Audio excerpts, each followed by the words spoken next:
Dr. Mason West.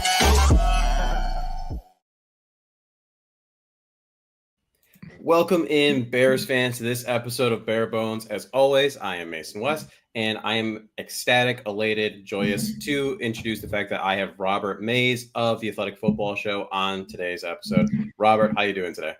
I'm doing very well. I appreciate you having me. Yeah, absolutely. Little side nugget. I got kind of late and funkily into the podcast game, started with Chicago Audible, really just doing injury analysis and things like that. But between my time I spent with those guys, Voltowit and Nicholas Moriano, and also getting to listen to the Athletic Football Show, especially with what you and Nate Tice did, really, I helped form what I want my pods to be. So I'm stealing from you, to be completely honest, at the best I can. And I just love what y'all do. That to me is the greatest form of flattery when it comes to this business. I think that especially early on when you're starting out, like that's what you should be doing. You should be trying to look at people that you like the work that they do and trying to emulate that the best you can. I know that's what I was doing very, very early on, even though there weren't that many sports podcasters when I started sports podcasting. It feels like 100 years ago now, but I will take that as a compliment and feel free to steal away. Love it. And also, hey, True Media, make your packages cheaper. I want more stats. And if I had to pay for it myself, I don't think I'd have any of the things that I have. It's crazy, right? So one question I always have for someone in your situation, right? Someone who covers the NFL as a whole, like how does one operate as a national host, balancing all the teams? I know at times it's been said that, you quote unquote avoid the Bears discussions, but to be fair, they also haven't really been worthy of talking about because they haven't been very good. So, and I also try not to be biased. I try not to be a homer when we have conversations regarding other teams as well. It's a good question. I think it's just trying to make sure that we're consistently hitting every team. That's something where there are times on the show where we've actually had like ways to organize that, where it's like, okay, if we're laying out every preview show that we do that aren't specific divisions, that are more, I'm trying to think of good examples, like new play callers, faces in new places. Like over the course of those 20 shows, do we talk about every team? And I think it's just trying to consistently make sure you're talking about every team. And as a result of that, preparing to talk about every team, just so it's all fresh. And then over the course of the season, I think I kind of think about it that way too. It's like, oh, we haven't talked about the Giants in like 3 weeks. We should figure out a way to talk about the Giants. And I think because of that, every couple weeks or so, you're going back and watching the latest 2 or 3 games that team plays or rewatching them. And I think that over the course of an entire season, you're keeping up with them enough to talk about them. And then I think the last part of it is when I do training camp and I travel all around and I'm talking to people, I try to hit as many teams as I can. I mean, I'm doing like 22 of the 32 teams most years. And so at least once a year, I'm hopefully spending an entire day, an entire practice, and then, like an hour or so before and after talking to people associated with the team just to get a lay of the land. So there's a little bit of it that's conscious and there's a little bit of it I think that is just because of habit. Yeah, even teams that maybe start to fall off the national radar because they're not doing very well, still, right, are fibers within the woven blanket that is NFL season, right? And even though you may not think a particular team or someone who's listening may not think a particular team is important, 3 weeks later, all of a sudden they are, right? Because they're making noise, because there's an upset, things of that nature. So it's important to, stay on your toes. We do a series every year. We've done it the last 2 years, and I assume we'll continue to do it because I enjoy doing it, where we try to hit some of the things that we just didn't have time to talk about at the end of the regular season. To me, the perfect example this year, I had 2 that kind of, to me, were emblematic of what we were trying to accomplish. One was, what was Brian Callahan last year? Like, they have the number 1 pick in the draft. And I don't think many people were grinding Titans tape in week 16. So truly just going back and being like, how should we feel about this coaching staff and this play caller trying to separate it from the quarterback, considering they just drafted the number 1 pick in the draft? And the other one was, what do we actually make of what Bryce Young did? I think a lot of people saw some red zone clips against the Chiefs or, a couple of those other games late in the season, but actually trying to dig in and talk about, all right, what was this really? So we can get a better understanding of who the Panthers are. Like, those are just things, going back to your original question, you just don't have time to really do that when you're trying to figure out who's going to make the playoffs in week 17. And so using this dead time, I've always had a rule where I refuse to do preview shows in June. Like I refuse to do it. Like we have so much time even in training camp and beyond to do that stuff. I'd much rather look back a little bit than look forward. And I think this is the time of year where you have the bandwidth to really check in on some of those teams that you just weren't paying attention to late in the year. Yeah, most of the teams, most of the coaches don't even know really what this year is going to hold. And I mean, one coach that we're going to talk about right now in this Bears-centric thought process is going to be Ben Johnson. And will Ben Johnson live up to the hype, right? This has been a thing that's been going on for 2 years now, essentially, at least in terms of his head coach candidacy. Why would it work and why won't it work with the Chicago Bears?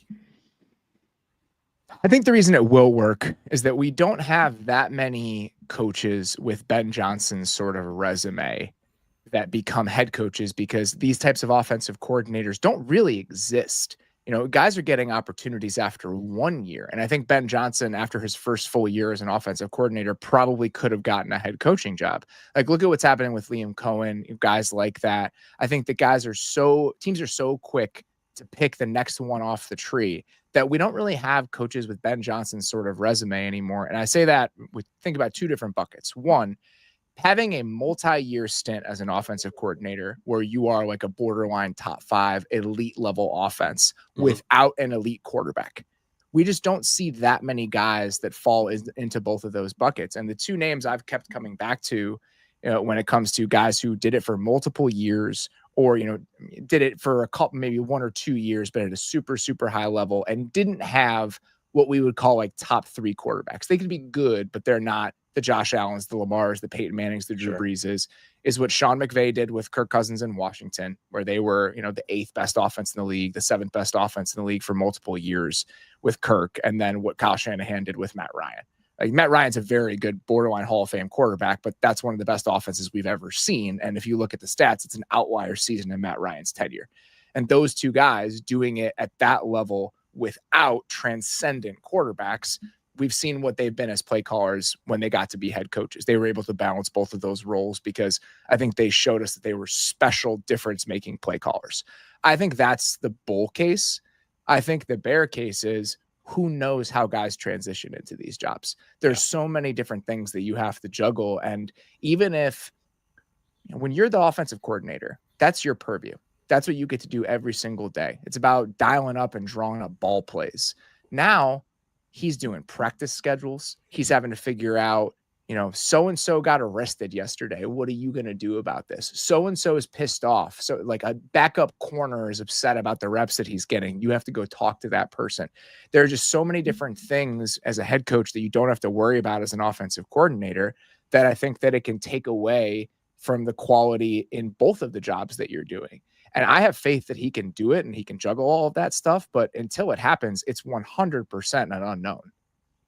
I am certainly hoping that, with his time under Dan Campbell, that he was able to glean some of what Dan Campbell's been able to do, right? Because he is, in my opinion, the epitome of that CEO, motivational, emotional head coach, because he had those, the perfect offensive, defensive coordinators under him to do the other stuff. But, can Ben Johnson do the same thing with the litany of things that you just talked about? It's a great question. And I think there's a leadership aspect to it, but there's also an organizational aspect to it. I think when you look at these play calling head coaches and the types of people they surround themselves with and how those staffs look, it's a very different job to be an offensive coordinator for a play calling head coach than it is to be the play caller as an offensive coordinator. You're almost in like an administrative role where you have to make sure everything is organized. You have to be distilling a ton of information. And Ben Johnson's not going to be able to be at the forefront of the game planning process in the same way he would have been as an offensive coordinator. He's going to have to farm out some of that work, and how well guys like Declan Doyle and Press Taylor take to the ability to kind of help curate those game plans when Ben Johnson, again, is in these meetings where he just doesn't have the time or energy to worry about it. That's stuff that's all going to need to be sorted out between now and the end of this season. And one important part of that is going to be Caleb Williams. In my opinion, the elephant in the proverbial Bears room is that Caleb conversation conundrum, right? If you mix yourself into Bears land, it's, he's going to ascend and be a top 3 quarterback next year. If you look at the national media conversation, it's a little bit more, all right, well, the advanced stats don't love him. I mean, if you look, He threw for over 3,500 yards, 20 touchdowns, 6 interceptions. That yardage is good for 5th best in a single season behind Eric Kramer and Jay Cutler. I know the list isn't that impressive, but bear with me. He became the first Bears rookie quarterback to surpass 3,000 passing yards, set an NFL record for the most consecutive passes without interception. There are positives. However, right, like I mentioned, those advanced stats. He had an EPA per play of negative 0.05. That's sandwiched between Daniel Jones and Anthony Richardson. He had a 10% sack percentage, which led the league in sacks, but according to Next Gen Stats, he had 57 unblocked pressures and 13 unblocked sacks, which also led the league. So it's a murky pile that you're looking at when you're looking at both the tape as well as the stats. There's no doubt. And I think that having to untangle how much of that is on him, how much of that is correctable, and how much of it is just who he's going to be as a player, that's the biggest question. Now, sack taking, for the most part, is something that is sticky over time. You can get better at it. I think the player that I would go back to that to me improved the most from the time he was a young player until what he is now is probably Geno Smith. Geno Smith is somebody that was just a sitting duck in the pocket. He took a lot of sacks early in his career. And now I think that he took a lot of sacks last year because of the state of the offensive line. Yeah. But relative to pass protection and how much he's mitigating those sack totals, I mean, his pocket awareness and movement, I think, is one of the best parts of his game.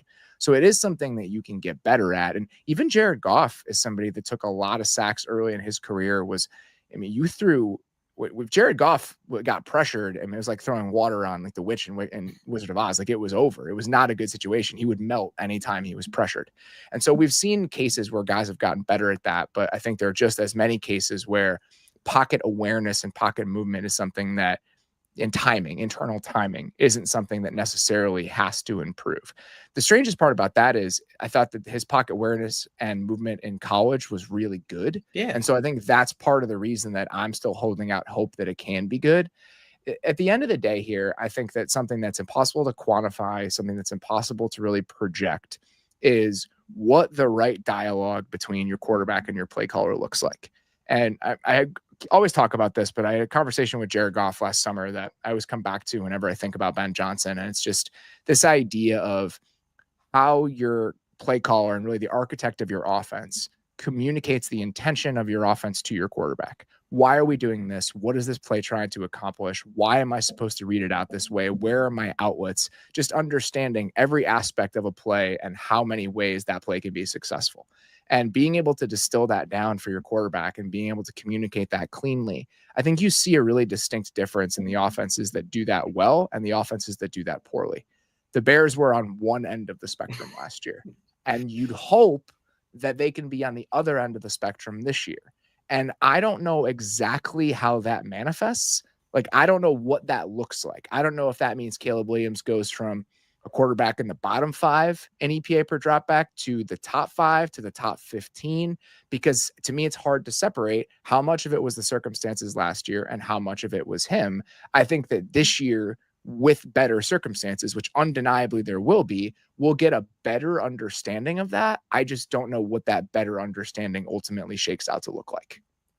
And I'm glad you brought up the difference in his play from college to the NFL, because yes, obviously college, NFL, two different beasts. However, there were so many things that were so distinctly different. You mentioned the pocket awareness and movement. You can look at the deep ball accuracy, the reading in the field. There was a lot of things that just was like, this doesn't really look like the Caleb I saw in college. And when you look at that transition, you have to wonder, we don't know, but we have to wonder how much of that was what's being instilled in him. What's that conversation like? Especially, you have a very defensive head coach. You have a guy in Shane Waldron who I wanted to be high on the Shane Waldron hire. I forced myself to be so just for survival. But when you really look at it, you looked at what he did with Geno and everything like that. That it's just that conversation never seemed like it was a fluid one between play caller and quarterback. It was more like, all right, Geno, go figure out what to do because you're a veteran, you know what to do. Yeah, when we did a show last year, I can't remember what the framing of it was, but we were talking about Shane Waldron and whether that was going to work out and what our hangups were about it potentially. And when I was watching those Seahawks teams over those couple of years where he was the offensive coordinator, my complaint with it always was, this feels like such a high wire act. Like, it feels so hard. And the fact that they were like a borderline top 10 offense, to me, speaks more to the quality of the quarterback play and some of the receiving talent rather than like the design and structure of the offense. And so I think when you put a rookie quarterback in there, and I think the other element of it was with the Seahawks, like you had, for the most part, there was a lot of like 12 and 13 personnel with the Seahawks. And so you had multiple tight ends on the field a vast majority of the time for especially the 2023 Seahawks who had protection issues, and they kind of used those sets to make up for the fact that their offensive line was really bad. Well, in those settings, you really had two outside vertical bent receivers with DK Metcalf and Tyler Lockett. Well, the Bears didn't have that at all, right? Like that's not what DJ Moore should be, and that's not what Keenan Allen is. And so I think how clean cut the roles and usage were for those Seahawks teams versus how muddled it was for the Bears last year, that's where you start running into some of these issues. If you don't have a good veteran quarterback to clean up some of the mess, and the deployment of your players starts to get a little bit murkier, I think that that's where you see the difference between a Seahawks offense that, again, was like a top 12-ish unit for 2 straight years, and a Bears offense where the offensive coordinator gets fired 10 weeks into the season. Just absolutely ludicrous when you really look back on it and you look at how some of those are deployed, the Gerald Everett-ness of it all. There's so many things we could talk about, but and more hopefully positive things looking ahead. As of writing this, 217 of 257 draft picks have signed. Of the 40 unsigned, 30 were taken in the second round. One would imagine part of that holdup is the Jaden Higgins and Carson Schwarzenegger receiving full guarantees in their contracts, setting a new precedent for second rookie round deals.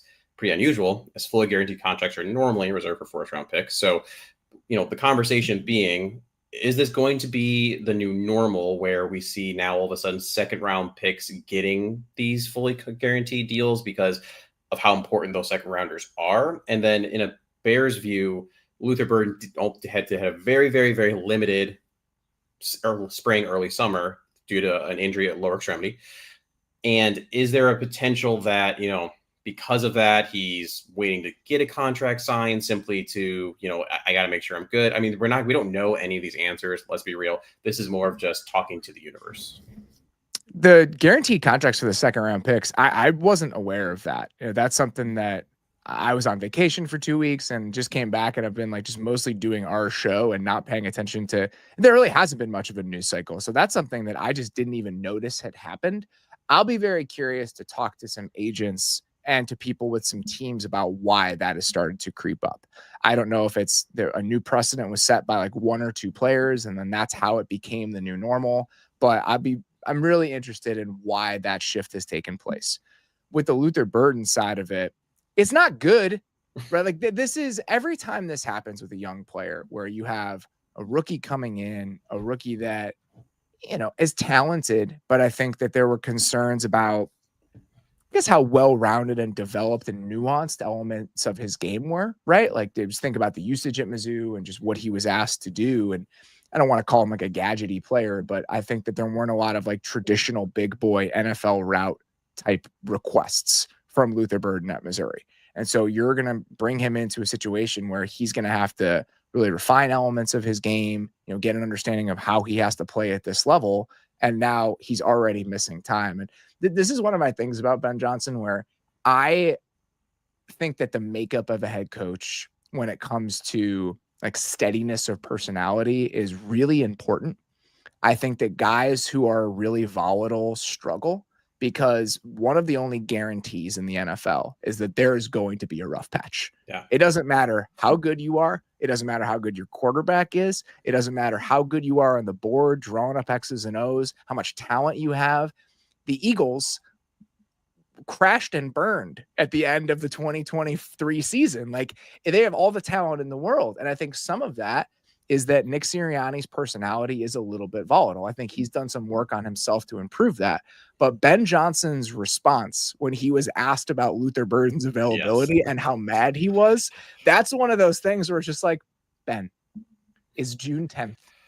Just like take a deep breath and just be like, yeah, we'd love to have him out there, but we're just coaching the guys we got. Like, there's just a way to handle that just a little bit more diplomatically. But I just think that that's the nature of learning the new job, is that every once in a while, I think sometimes he's going to respond to things a little bit more emotionally than a coach who's done this for several years might. And I do think that's something that might be worth paying attention to, is how irritable he is in this role. And you are hoping that, like you said, with Luther Burden, as he has to try to navigate and figure out how to be an NFL wide receiver, that being the let's say, fourth most important skill player for the team will do him well, instead of having to be thrust in like some of the earlier guys taking like a Ted McMillan. He's going to be immediately one of the most important guys, first, if not second, if not first. You look at Matthew Golden. I don't know what the Packers are. That's a whole conversation for later in the show. But, whatever Matthew Golden is going to be, at least as long as he opens it up and defines the roles for the other receivers. But basically that, Luther doesn't have to be that, right? He can just figure it out and come along. And also between your wide receiver coach, who with Antoine Randall Ells, I think a guy that can get the most out of him, you're hoping for the best there. Yeah, I think that him having a kind of a diminished role early on because you already have some receivers absolutely means he can come along a little bit slower. I just think that this is a really important time for young players. If you derail the offseason, your first offseason as an NFL player heading into training camp, and it's August 10th, and we're still having conversations about how often he's been on the field, it's just hard to overcome that.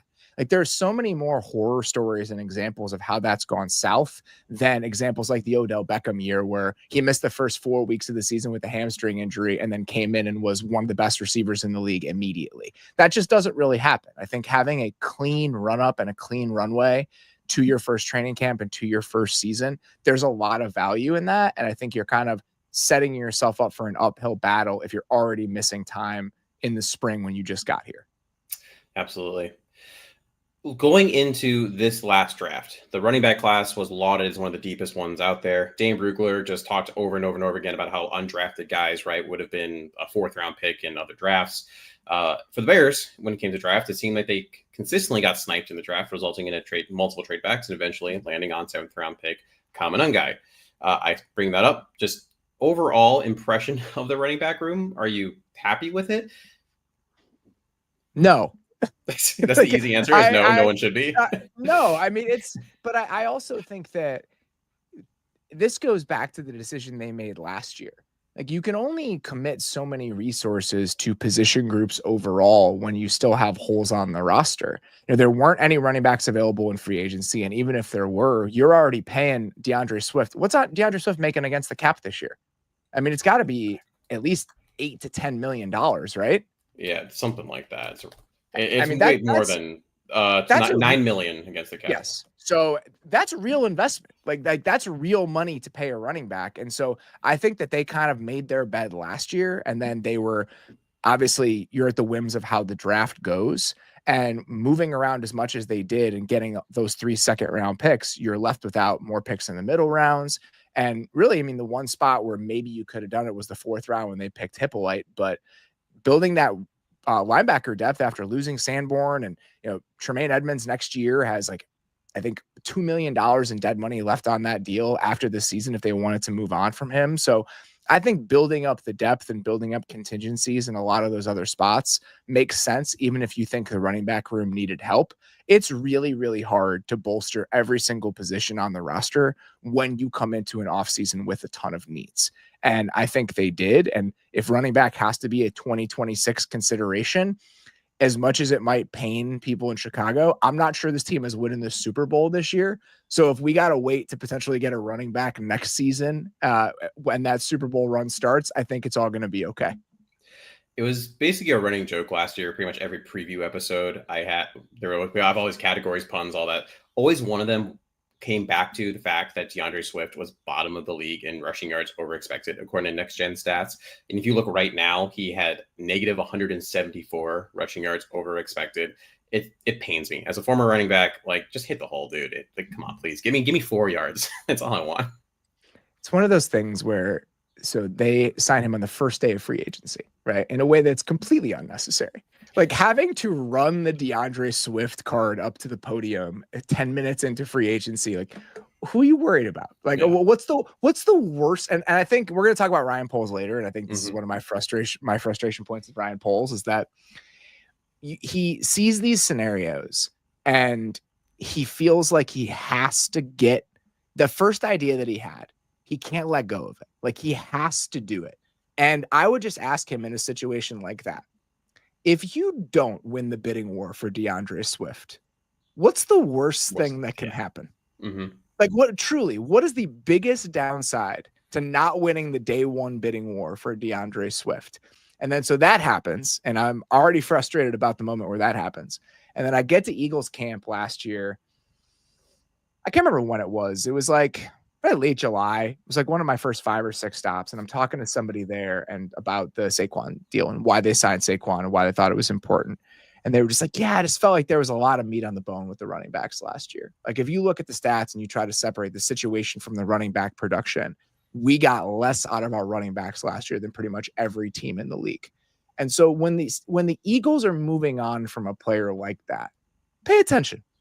Just use that as some sort of signal. If you want the guy, you don't have to go get him on day one of free agency. And that's one of those deals where a year later, after signing him on day one of free agency and paying him $9 million this year, every single person in Chicago wants another running back to replace this person. It's painful. You're absolutely right. There's a couple of times, and we'll get into this later, like you mentioned, where Ryan Poles, it seems like, has gotten that first idea. He's a bit of a get back guy, and normally it seems like Ian Cunningham is that guy, but apparently I don't know if Ian was in the bathroom or something during that time period. But DeAndre Swift was one of those moments where, hey man, we can wait on this just a little bit. There's so many of those. Even that clip before the draft last year when he's like trying to trade up for Roma Dunze and they're like, please don't do this. Like it absolutely can happen and shake out where we just get him. And then think about Hard Knocks last year. He tried to send 3 to New England for Matthew Judon. Like he tried his damnedest to do it. And so that's my biggest issue with him is that there are times where the moves you don't make are often going to be some of the best moves that you do make. And whether it's the DeAndre Swift contract, there's so many other examples. I mean, obviously the Chase Claypool trade is the worst example of that, but just play this out 3 more steps and think about what the worst thing is that can happen if you don't slightly overpay or show a high level of urgency to go get this player. I promise you, in 9 out of 10 scenarios, that worst case scenario isn't so bad and might actually be a blessing in disguise. I need to take that advice from my dynasty fantasy football teams. I am lacking. Oh, I'm the same way. I don't follow that, by the way. That's just something I'm trying to tell other people to do. Do as I say, not as I do. Yes. Offensive line. It seems that Braxton Jones has been written off by many, with him being unable to participate in OTAs, minicamp, and likely missing a chunk of training camp. And then, of course, the charming personality of Ozzie Trapillo is just taken over.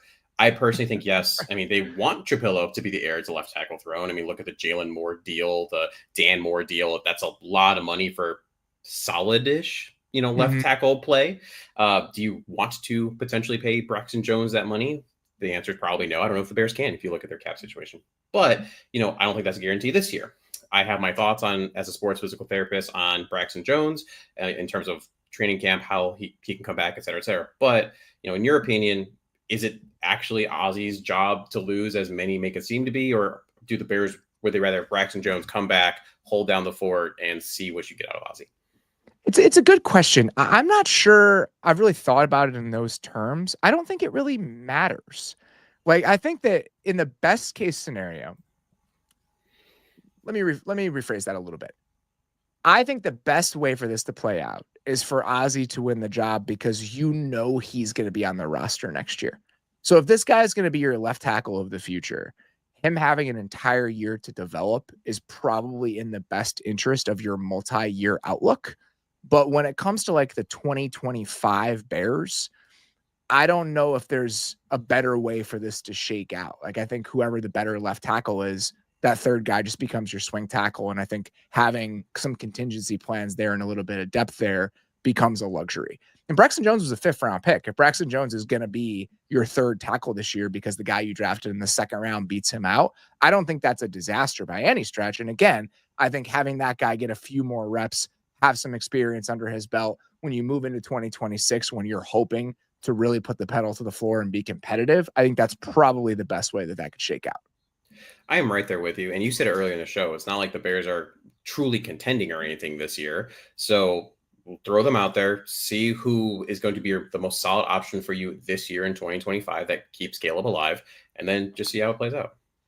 Yeah. And again, I think that you want young players to assert themselves and to get experience. And so if you know that this guy is, or you hope this guy is going to be your left tackle of the future, him wrestling that job away sooner rather than later can only be a good thing for you. But I'm not sure even if we get the version of Braxton Jones we've gotten over the last couple of years, I don't think that's going to be appreciably worse than what you're going to get from a rookie second round pick switching sides. Yeah. With how the Lions have put so much emphasis on the run game, specifically, the Ben Johnson Lions, and with how the Bears offseason has seemingly focused a bit more on pass catching, the pass protection in terms of trading for Joe Tooney, going and getting Jackson, drafting Ozzie, some of the weapons that they got, Zacchaeus, Loveland, et cetera, would you expect that this offense is going to be a bit more pass-centric and capitalize on Caleb's arm talent more than might have been expected coming into the offseason? I don't necessarily think so. I mean, I think that, Jonah Jackson comes from Detroit, right? And Drew Dahlman, I mean, that Falcons team, especially early in Drew Dahlman's career when he won that job as the starting center, I mean, that was one of the most run-heavy teams in the league. I think that in a lot of ways, what Drew Dahlman can do as a run blocker, especially in some of those zone schemes, some of the best stuff that he does. So I think they have the offensive line talent to potentially be a team that can run the ball well and consistently. I don't think they have the group that the Lions had just because Frank Ragnow's not walking through that door and neither is Penei Sewell. But I think the best case scenario for the Bears offensive line, like if it shakes out in a positive way, they absolutely can be a team that relies on the ground game in order to protect the quarterback a little bit. And I think it's too easy for Bears fans to look at what the Lions were the last couple of years and say, okay, who is our, Jahmyr Gibbs, who is our David Montgomery? And instead just say, okay, who's going to fit certain roles in general? Who's going to be our downs eater? Who's going to be explosion? And how do you mix and match that? It doesn't have to be a carbon copy. You don't have that, right? I mean, we just talked about the running back room and the lack of talent in that room. How are you going to just have an overall good run game versus trying to be exactly what the Lions have been? Definitely. And I think that you'd hope that DeAndre Swift can be that explosive piece. And, again, if things shake out the right way and, maybe Roshan Johnson is that guy. I think trying to carbon copy what another team was in a previous stint for an offensive coach or a play caller, it's always going to be a little bit different because for good coaches, it should be a little bit different. Yeah. Like your offense to an extent should be an expression of your talent. The talent shouldn't be an expression of your offensive ideas. Like that's not what good coaching looks like. And so I think that there are some guys where it makes sense that they sought them out based on his history. Like Colston Loveland to me is just souped up Sam Laporta. Like that's the first time I watched him. That was what we said in a pre-draft show before I saw him get drafted by Ben Johnson.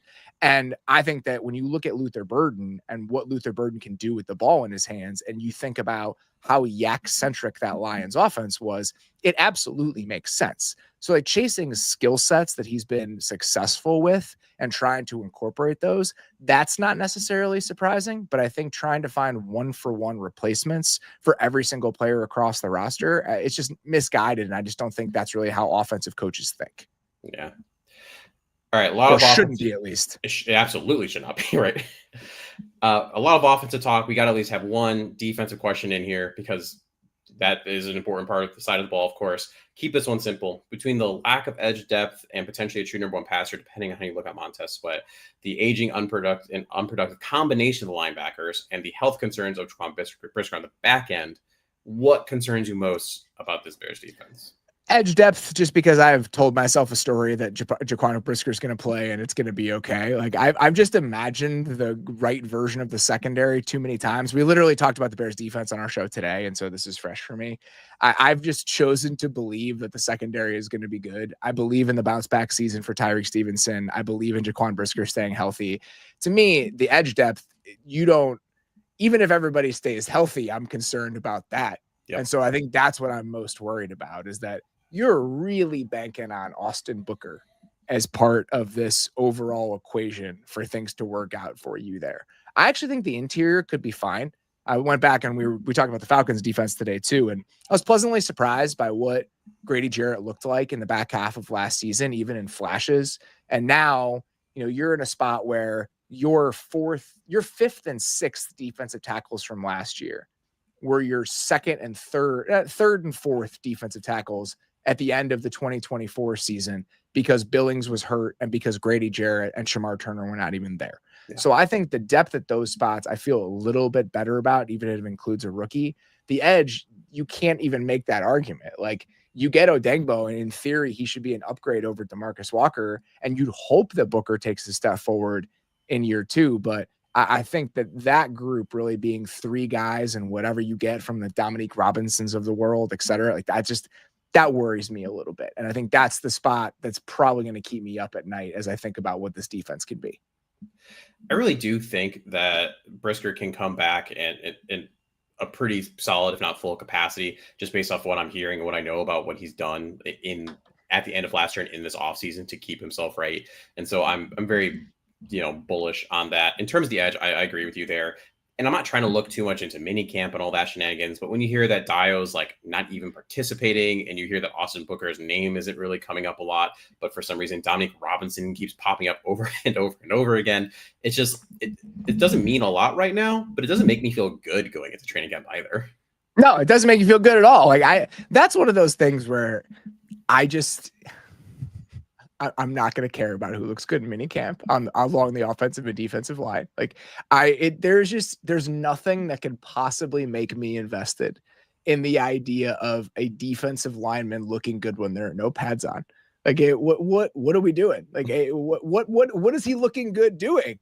Like, does he looks good in like half speed team drills? Like that's a tough one for me. So I choose to kind of ignore most of that because I feel like it's probably misleading more than it's actually informative when it comes to projecting how this is all going to go, except for usage. Like you talking about how like if Dio's not practicing, like that's different than so-and-so looks good or bad in mandatory mini camp in June when no one's wearing pads. I'm in this one Bears chat and I said that I really don't like May and June football wise because I feel like there's no news, and I got so much pushback because mini camp and this and that. I'm like, there's nothing here for me. Like while I get that 1 second of, oh, that was a cool catch by Roma Dunze, which is really fun. After that, I go back to none of this matters, and I just want it to be training camp with pads. Yeah, I think that contract stuff is important to talk about this time of year. Like I'm listening to an extent. How coaches are talking and like new coaches, especially what sort of communicators they are, like how they're presenting, how players are responding to them. Like, I think there's something to be taken from all of that. But when it comes to performance specifically, it's really, really hard to get me to a place where I'm caring about that. Like nothing about, I'll say it this way. Anything that I've learned about who looked good or bad in minicamp, I'm going to forget by the time training camp starts. Hey, Case Keenum had a sweet catch when the quarterbacks got to run routes. I'm sure he did. Him and Dominique Robinson are the stars of Bears minicamp. All right, we've been teasing this a little bit. What are your thoughts on Ryan Poles? I feel like I have had to become a Ryan Poles defender. I like to play the middle, I really do, but because there's this visceral reaction, it seems like, to what Ryan Poles has done. You mentioned the Chase Claypool trade, dreadful, right? We've listed a couple other ones earlier in the show. But you do see some positive things that he has done. People don't want to give him credit for the trade that ended up netting them Caleb Williams and the litany of other things. I always look at him as a good collaborator. Maybe Matt Eberflus saying, "I need this kind of player," and he goes and gets it. Where do you fall on that? Like, is it really just still hey, you still drafted him, it still falls on you, or is it more of a convoluted question? I think the draft history, I mean, if you look back at it, right, he's had 3 drafts before this current one. And so far, I mean, I think it's okay. I think that drafting a punter in the 4th round, even one that's good, we can quibble about that, but that they did that in part because they had no other picks. But you look at 2022 and 2023, Kyler Gordon already extended. Jaquan Brisker, when he's been healthy, has been a good player. Braxton Jones has absolutely outplayed what you would expect from a 5th round pick at tackle, even if he's not the left tackle of the future. 2023, Tyreek Stevenson, again, I think there's a bounce back season waiting for Tyreek Stevenson. I think Gervon Dexter still has a chance to ascend into a good player, a defensive tackle. And I'm really curious what Darnell Wright looks like in this sort of offense. And you combine that with, they're not making crazy trades up. For the most part, I think they've done a good job of trying to accumulate draft picks. And if you look at those drafts outside of the 2024 draft, when they traded away for multiple veterans, they've had a lot of picks, and they came into this year with a lot of picks. So the draft history itself, that I don't have a ton of issues with. I think that it comes back to, again, kind of getting attached to these ideas and not being able to let go of them when he probably should, with the Chase Claypool trade and other examples. And obviously the biggest black mark on his entire resume is keeping Matt Eberflus last year. Yep. Like I mean, that is the number one thing that he's done poorly. And so I think when you weigh everything, there's a lot left to be desired. I think the Keenan Allen trade is another good example of this. Like, it doesn't need to happen. Like, that's something where you get it in your head of like, oh, I'm going to help my young quarterback. And in reality, it's a misunderstanding of like how the pieces are going to fit together. And so it's a bit of a mixed bag, to say the least. But I think that, to me, the most frustrating thing is just pouncing at these ideas that would probably have been better off left untouched, if that makes sense. It does. And, another example, the Ryan Bates trade, like he tried getting him before, eventually traded for him. It's just like, I have to have Ryan Bates. And it's like, did he know that he'd have this necessarily the arthritic shoulder issue pop up? Not necessarily, but at the same time, like you said earlier in the show, what would life be like without Ryan Bates? And it wasn't enough to really make it that you had to make that move. And you brought up the Keenan Allen move. I mean, it ended up creating, at least in my opinion, a barrier for Rome Odunze, because Caleb, for whatever reason, whether it was behind closed doors or whatever, clearly leaned on Keenan Allen. I mean, like when he targeted him substantially, he looked for him consistently on third downs. And yes, Keenan had a couple of good plays here and there, but it wasn't about last year. It was about development, and you really got in the way of developing that connection with Rome Odunze to an extent. So, that was also something that, if you kind of could look down the road, was another move that, while fun when you see it break on your phone, didn't have to be made. Yeah, I think that's right. And I think it was fun because, and my reaction to it was mostly like, Keenan Allen's one of my favorite players ever. And so having Keenan Allen on the Bears is very cool. But when you have a guy who's 32 years old, has been to the Pro Bowl a half dozen times, comes in with 10,000 career receiving yards, like, those guys carry weight. Like, those guys have to be fed. Those guys are, even if they're good guys, quote unquote, that is a consideration to the dynamics of the locker room and the offense. And I don't think those considerations were at front of mind when they made that trade. I don't think there was a lot of, how does this fit into everything else that we're doing? I think it's, oh, that's a good player, let's go do that. And I think a little bit too often that's been the thought process, without enough weighing of, all right, how does this actually play into the broader plans that we're trying to accomplish? We are going to take a quick break, and then we're going to get into a fast, hard-hitting trip around the NFC North.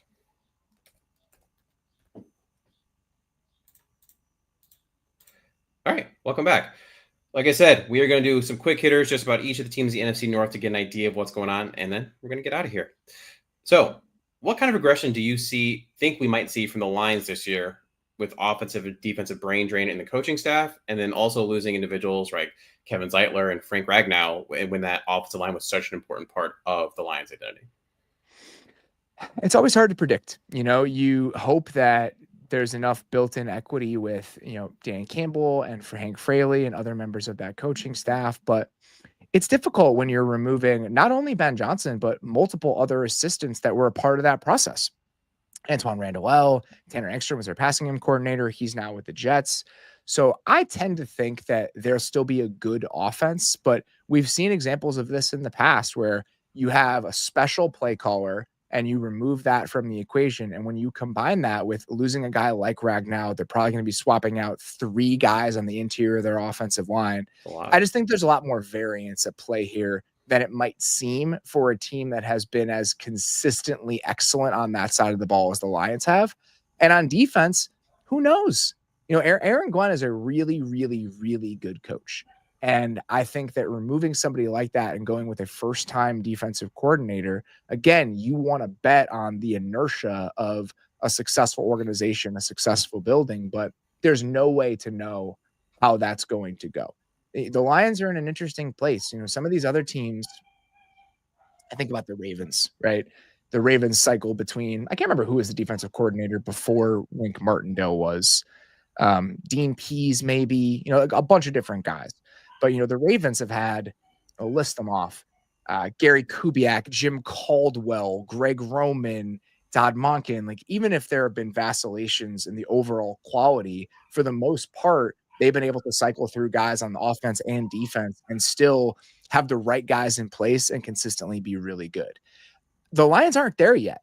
Like, the Lions are too new, and when it comes to the good teams in the NFL, to have earned that level of the benefit of the doubt. I believe that they might be fine, but I'll have to see it first, because this is the first time we've had to see them with different coordinators on both sides of the ball. Yeah, it's an incredibly big unknown. If you just look at the roster, obviously it's still a good, talented roster with a couple holes here and there. But, you talked about a couple different times on the Athletic Football Show, that relationship between Jared Goff and Ben Johnson. With that being gone, how does that affect it? You talked about on the defensive side. I went back and watched the Lions Hard Knocks, because I was like, how many times can I see Ben Johnson in here? And you just what Aaron Glenn and the presence he had. It's not just the X's and O's. That what he did in the locker room, that was important. So it'll be interesting to see. And like you said, complete unknown. And I don't want the Lions to suck. They're a fun team. So I'm hoping that it's not a complete fall off, to be completely honest. I don't think it will be. I think they have too much talent. And again, I think they have too much talent, even on that coaching staff, for it to be a complete fall off. But even if you go from being the fourth best offense in the league to the ninth best offense in the league, or the 10th best offense in the league, and you have a similar sort of aggression on defense, now you're going from a true high level Super Bowl contender to a team that's potentially fighting to make the playoffs. And when you've tasted that, and when you've gotten as close as they were, and even if they've only been to they went to the NFC Championship game 2 years ago, but last year, I mean, you have an entire year where you're the number one seed, you are the favorites. And when you taste that, and when you know what that feels like as a fan base, a step back from that is difficult to stomach. And there's a very real chance that we're going to see that step back. And that's a difficult thing to work through as a fan, because you don't know, like Dan Campbell said after that NFC Championship game, you don't know if you're ever going to be able to get back to that level. And how the Lions navigate all that stuff this year, I think, will be very telling about how the next 3 or 4 years of this franchise end up looking. Another unknown in the NFC North is the Minnesota Vikings and JJ McCarthy. The Vikings roster and coaching staff, Kevin O'Connell specifically, obviously, is just bonkers. But JJ threw 482 passes in college. For comparison, Anthony Richardson attempted 393. And, we consistently talk about how he needed more throws. And JJ was 11 of 17 passes with 2 touchdowns for 108 yards in one preseason game. I mean, he hasn't thrown the ball a lot. We just don't know a lot about JJ McCarthy. So all that being said, is it due to the infrastructure that we can say, yeah, JJ ought to be fine, and the Vikings are still the Vikings in terms of NFC North playoff championship contender? Or is there some more concern that maybe Vikings fans should have with JJ's unknown? I think it's really hard in year one as a new starter to just hit the ground running and pilot an elite offense. Obviously, we have examples of this, like Patrick Mahomes is the best possible example. Asking JJ McCarthy to be Patrick Mahomes, I think, is a tall order. So what you'd be hoping for as a Vikings fan, I think, is commendable quarterback play, right? Like a guy who is able to adeptly run the offense. And if that's the case, you're probably not going to be like a super high level elite offense. And what does that mean for where you sit in the pecking order of the NFC? I think the Vikings are another example of this, where you're a team last year where I think all season it feels like you have championship aspirations. And now you're probably taking like a small step back from that just based on the expectations for the quarterback. But that's not necessarily a bad thing. Like making sure you have the right guy, watching him step into the role, competently handle it, and say, okay, 2026, when he's had a year under his belt and we have most of this roster coming back, that's probably our best shot. I think that's an acceptable endpoint for this Vikings team, even if it feels like a step back from where they were last year. It's almost like the one step back, 2 steps forward kind of thing, where it's like, yeah, maybe 2025 ain't your year, but I think JJ, based off what I know about him, can be a at least average quarterback in this league. And with what you have with Kevin O'Connell and the rest of that team, that can be more than enough. Yes, and especially with the defense. I think that the defense can carry them for stretches, and I think that's important. For some teams, if you thought your ceiling would be, I don't know, the 10th best offense in the league, I think that there wouldn't be as many paths to like true contention if that were the case. But with the level that defense can play at, if JJ McCarthy again is like adequate, if he gives them a diet version of what Sam Darnold gave them last year, then they absolutely could be a playoff team again. Last team. What am I supposed to do with the Packers? And I say that because Jordan Love, right, had a Jekyll and Hyde seasons, one where he was fantastic, amazing, another one marred by injury where he just was fine. And then you saw what the team looks like with that. But you can also then you see what Matt LaFleur does with their backup quarterback and Malik Willis and how they're still winning games. They have a bunch of good, not great wide receivers. Their defense has a lot of potential, a lot of first-round pick investment, but I don't know that you've really gotten out of it what you want there. And then they just cut Jair for nothing, right? And the secondary, I just think it's poop, to be completely honest. But when you combine all it together, I don't know what to make of that team. And I just feel like they're talked about in a more luxurious way than I can see them. They were a top 10 defense last year without Jair. I know they were. I don't get it, though. I'm so confused. I think that they were a top 10 defense last year without Jair and with the pass rush playing about as bad as that collection of players could play for most of the season. And they had to be really creative in the ways they were trying to affect the quarterback over the course of that year with, simulated pressures and the way they're using Edgerrin Cooper and all of that. So I feel like the defense, even if it doesn't have star level talent, I still feel like there are enough good players on that side of the ball. And guys like Javon Bullard and Evan Williams. And I think those can be contributors to a good defense. And, if Cooper can continue to be like a stick of dynamite and you can get better play out of that front, that very expensive front with a new defensive line coach, like I still think that defense has a chance to be really good, even if they don't have that many star level players. On offense, I think that the best case scenario for them is Matthew Golden comes in and he gives you a skill set you didn't have otherwise. If you look at the numbers for the Packers last year, especially against man coverage, like the explosive play rates for Green Bay with and without Christian Watson, it's crazy how different it is. And I don't think Christian Watson's like a good player.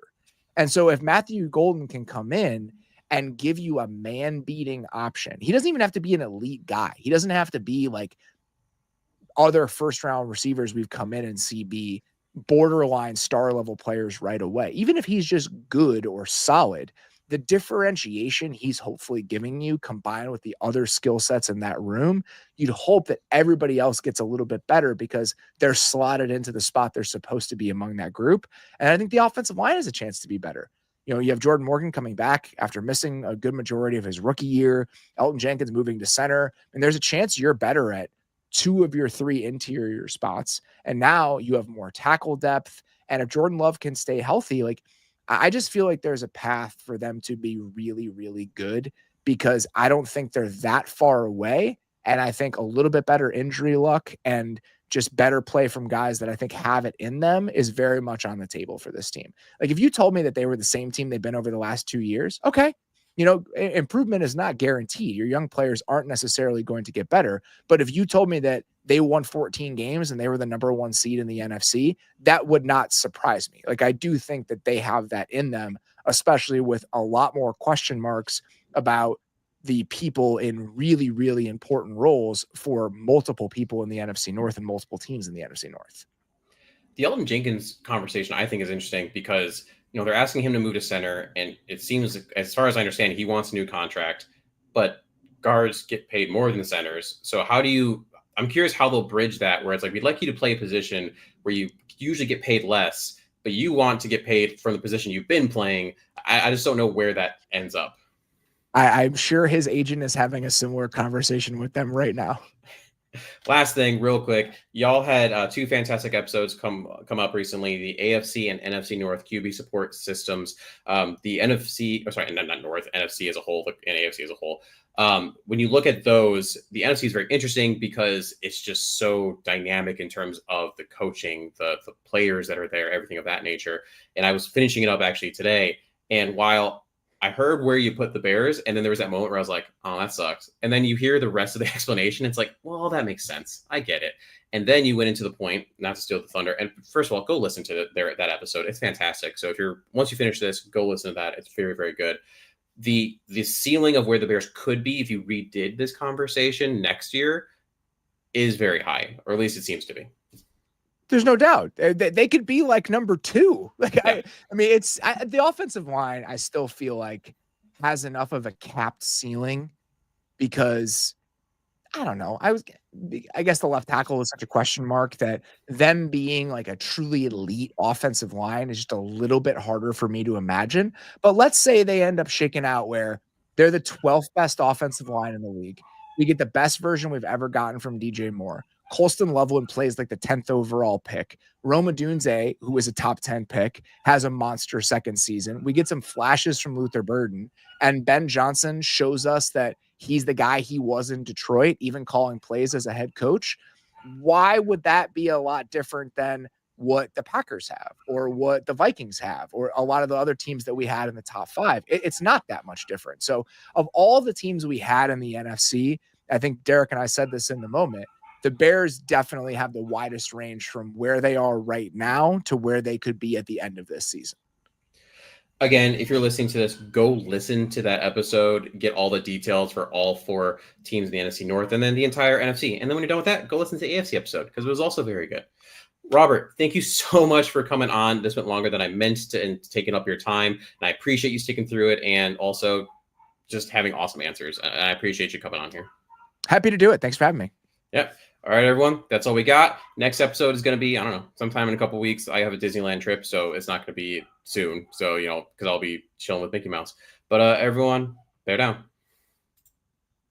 Hey, what has 2 thumbs and hates Todd Packer? This guy.